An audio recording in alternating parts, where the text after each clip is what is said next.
Can I tell you about the time I crop dusted Jack Nicholson? Sure. Okay. What happened was I was doing a part in an Adam Sandler film called Anger Management. Yeah. It's a small role. But the first day of rehearsal, Jack Nicholson's in the film. He's sitting across from me at the table. We're doing a rehearsal. I couldn't believe it was Jack Nicholson. And I went up to him afterwards just to meet him. And I was really scared. My heart was beating like crazy. My mouth was dry. And I tapped him on the shoulder. I said, "Hey, Jack." He turned around. He goes, I said, "Have you been golfing over at Lake Sherwood Country Club lately?" He said, "What?" And now I'm like really scared. I said, "Have you been golfing?" Because I knew he was a member at this country club. I said, "Have you been golfing over at Sherwood Country Club lately?" He goes, "Not since the last time you asked me that question." I didn't know what he meant by that. You know, I think, did I ask him this like a year ago and not remember it? I don't think so. I don't think that would have happened. And then I figured, well, maybe he's talking about just before when I asked him, like a couple seconds ago. He's being a wise guy, you know. And I analyzed his answer for like a year after that.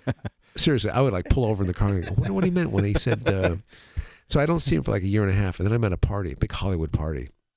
And I see him, like everybody was there. You know, like Christopher Walken, Harrison Ford, George Lucas, all these people. And I see Jack Nicholson in the middle of the room. I'm like, oh my God, I got to go reintroduce myself to him, do it right this time. So I'm waiting for the right moment. And finally, you know, nobody's talking to him. I go over there and I tap him on the shoulder. I said, "Hey, Jack, you been golfing over at Sherwood Country Club lately?" What did he say? He didn't even answer me. Al Pacino was at the party too. He turned around to talk to Al Pacino. And Jack Nicholson totally snubbed me. You know, like I'm looking at his back now, you know. It looked like I was waiting in line to talk to Al Pacino now. And I didn't care about him. Anyway, I must have had something to eat that day that didn't agree with me. Yeah. And this thing was the worst smelling. And this thing had a vertebrae to it, I'm sure. You know, it was like an attack dog. I was trying to hold it back, but it jumped up on Jack Nicholson's back. I totally crop dusted Jack Nicholson. And I think Pacino caught some of the fallout too. You know? And I backed away like I just committed a crime. You know, and I'm backing away thinking, oh my God, this is not good. I'm looking for an exit.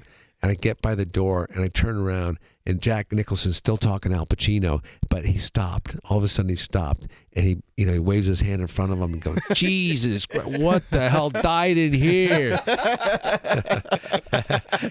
So not only did I meet Jack Nicholson, I got inside of him. That's great.